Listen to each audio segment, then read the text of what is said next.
Bonjour à tous et bienvenue, vous êtes avec François dans votre émission 1 heure avec, et cette semaine, je reçois 3 invités. Le premier à intervenir est un jeune comédien et auteur de pièces de théâtre. Ma seconde invitée est quant à elle directrice d'un théâtre parisien et metteuse en scène. Et mon dernier invité est quant à lui avant tout mentaliste, mais aussi comédien. Et nous allons donc évoquer leur actualité respective et je reçois aujourd'hui Arnaud Patron, Florence Fouéré et Taha Mansour. Bonjour Arnaud Patron. Bonjour François.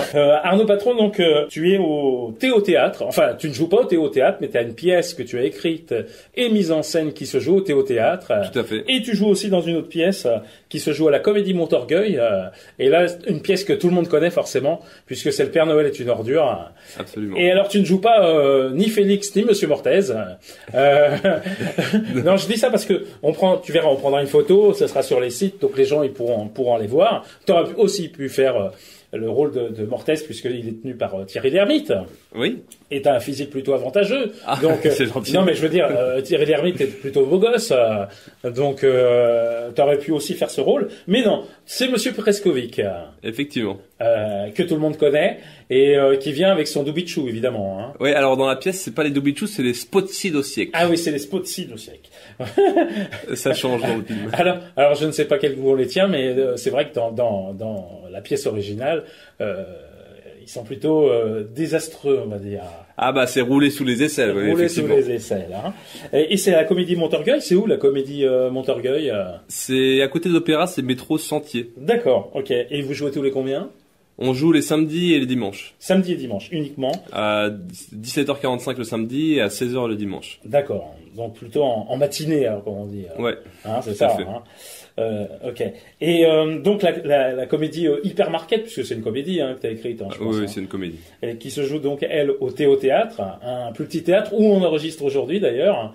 Le hasard fait que tu joues cette pièce ici. Et alors, c'est le vendredi à 21h30, le 8 octobre jusqu'au 17 décembre, début du 8 octobre, donc ça fait déjà 3 semaines, quoi. Ouais, gros. Ça fait 4, ils ont fait 4 dates. Là. Ils ont fait 4 dates, avec une relâche le 12 novembre. Et alors, ça parle de quoi cette pièce Hypermarket alors? Alors c'est une comédie apocalyptique, c'est-à-dire qu'en fait c'est un huis clos, on a des usagers et des employés d'un hypermarché qui se retrouvent bloqués à cause d'une tempête. D'accord. Ah, c'est pas en France alors? Si, c'est en France. Alors il savait à cause d'hypermarket? Non, à cause des tempêtes. Bon, c'est vrai qu'il y en a, mais c'est plutôt rare.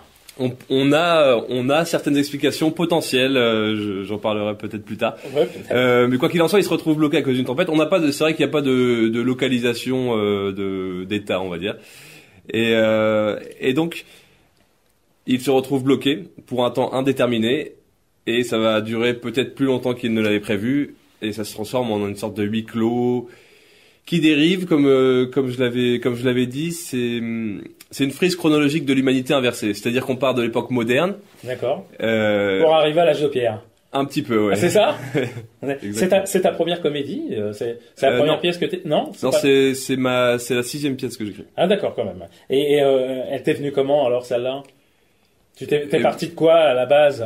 Eh ben, je sais plus. T'as bien une inspiration quand même. Ouais, alors que c'est l'équipe qui joue dans l'Hypermarket, donc les 6 comédiens, je travaille avec eux depuis plusieurs années. D'accord. La plupart ont joué dans 3 de mes pièces, certains dans 5, enfin 1 dans 5, Paul Contargiris. Et en fait, donc c'est une équipe que je connais très bien, on est très proches, et j'ai voulu écrire une comédie en partant d'eux. Donc en fait, quand j'écris une pièce, j'ai des processus de création et d'écriture qui sont différents.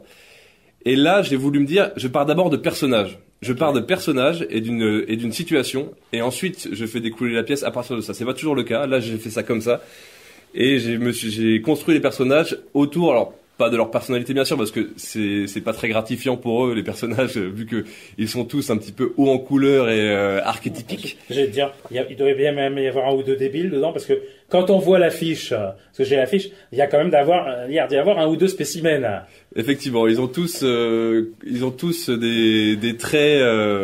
Je songe à celui qui a le bandeau là, par exemple. Hein. Oui, sur l'affiche. Oui, ça c'est le personnage de Paul Marvin, et qui a un ego assez démesuré et qui part vraiment dans un délire révolutionnaire. Et alors, elle se joue là au Théâtre, mais on peut envisager qu'elle va tourner un petit peu partout en France? Oui, alors on espère. Pour l'instant, c'est là vraiment la programmation de création. D'accord. Donc c'est un. C'est une grande première à Paris, quoi, là. Voilà, c'est ça. Ça. On avait fait une sortie de résidence à Vannes en août. D'accord. Une résidence plus sortie de résidence.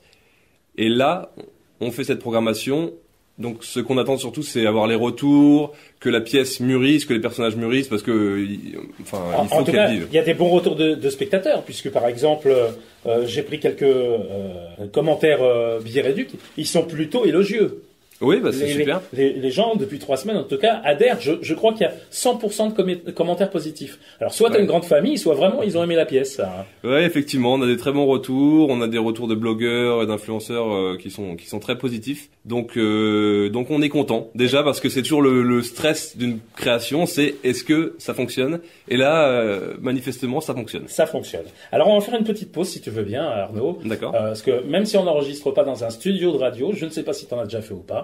En général, on fait des pauses publicitaires. Bah là, on va faire une pause musicale. On s'écoute un petit morceau de musique et on revient dans 5 minutes. Super. C'est François Joyeux et son invité du jour que l'on retrouve dans Une heure avec. Hypermarket, c'est donc au Théâtre à Paris. Arnaud Patron est en face de moi. Il a écrit cette pièce en combien de temps d'ailleurs, Arnaud? Un à 2 mois pendant l'été. Ah, je pensais que tu l'avais écrite pendant le confinement, moi. Non, c'était pendant l'été. C'était l'été dernier. Ah, c'était l'été dernier, d'accord. Donc on n'était pas confinés. Non, j'ai pas été très productif sur les périodes de confinement. Ah, t'as dormi, t'as hiberné?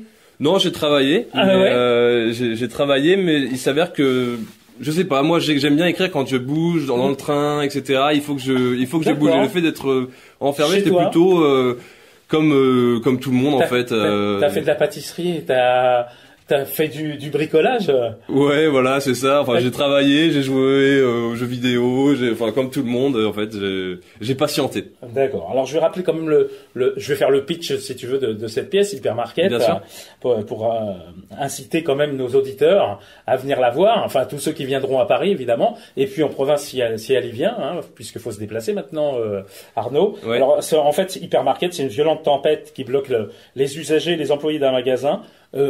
Hypermarket, le nom du magasin, créant un souffle d'angoisse et de panique quand la situation empire dehors. La survie doit s'organiser avec ses castes, ses révoltes et ses dilemmes moraux. Avec donc une troupe de 6 énergumènes, en fait, tous un petit peu particuliers, hein, c'est ça, hein? C'est ça, et on se concentre sur ces 6 personnages, sachant que dans le magasin, techniquement, il y a une centaine de personnes. D'accord. Donc il y a des clans qui se forment, on en parle, en fait, ça vit, mais sans être représenté. Ah, ok. Enfin, je veux dire, c'est possible avec des images ou des choses comme ça, non? Non, c'est juste l'imaginaire. C'est la mise en scène, en fait. Hein. C'est ça, voilà, c'est l'imaginaire, c'est de parler d'eux, de dire, ok, on vient de croiser ce clan-là, il y a une narration qui est faite, etc. Et alors la petite surprise qui n'est plus une surprise, maintenant on en parle de la pièce.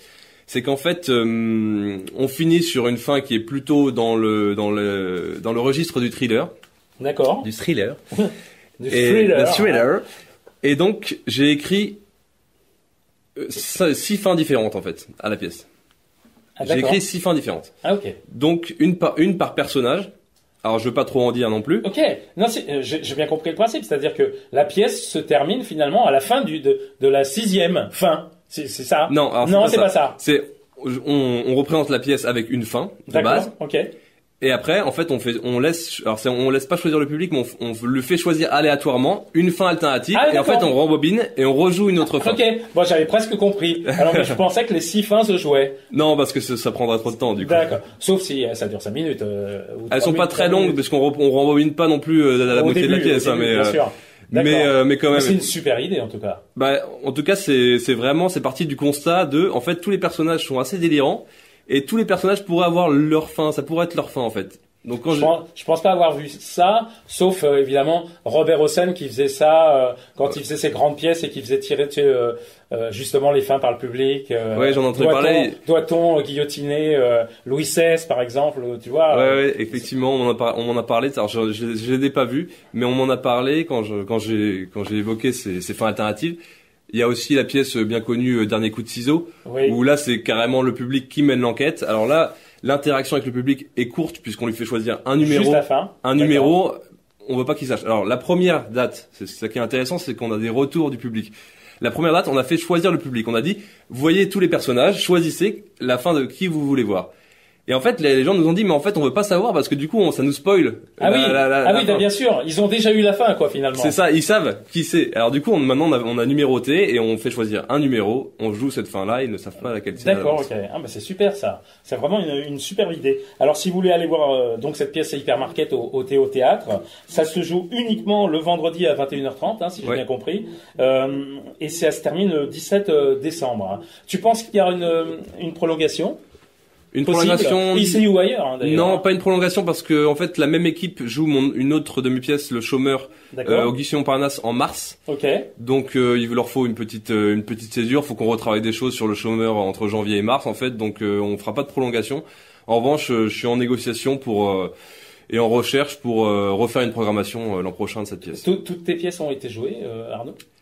La 7e que j'ai écrite n'a pas encore été jouée. D'accord, mais tu viens de la terminer, c'est pour ça peut-être. Je l'ai terminée en décembre dernier, mais en fait je l'ai écrite pour la troupe du Père Noël est une ordure de Cénette et Sans Bavure avec laquelle je joue. Et pour l'instant, on était très pris par le Père Noël et en fait, on n'a pas eu le temps de. Qu'est-ce qu'on pourrait imaginer de mieux alors pour cette pièce ou les autres alors, Arnaud? Un très grand théâtre par exemple peut-être. Oui, absolument. Alors le Théo, c'est vraiment c'est la maison quoi. C'est-à-dire que on connaît toute l'équipe, on est très familier du lieu et c'est un bonheur parce que j'ai fait 3 créations dedans. Et donc là, je suis en recherche aussi puisque j'ai envie de faire évoluer les pièces dans d'autres théâtres un peu plus grands. Voir partout en France évidemment. Et en province. Pour ceux qui nous écoutent, eh bien si vous voulez programmer une pièce d'Arnaud Patron, évidemment, il se fera un plaisir de venir chez vous. Effectivement. Eh ben moi j'étais ravi de faire ce petit moment avec toi, Arnaud. Eh bien moi aussi. Je croise les doigts. Je souhaite longue vie donc à Hypermarket au Théo Théâtre. On n'a pas donné le numéro de réservation, tu le connais par cœur sans doute, Arnaud, bien sûr. Du théâtre. Oui. Alors le mieux c'est de taper Hypermarket Théo Théâtre sur. C'est ce que j'allais dire. Le mieux c'est d'aller sur un grand site de réservation par exemple. Voilà, Billet Réduc par exemple. Ouais, la Fnac ou Ticketnet par exemple. Et on peut réserver en tout cas les places pour cette pièce Hypermarket au Théo Théâtre. Et puis on peut aller te voir donc jouer à la Comédie Montorgueil dans Le Père Noël est une ordure. Ça c'est un grand classique donc. Et donc merci Arnaud Patron. À bientôt.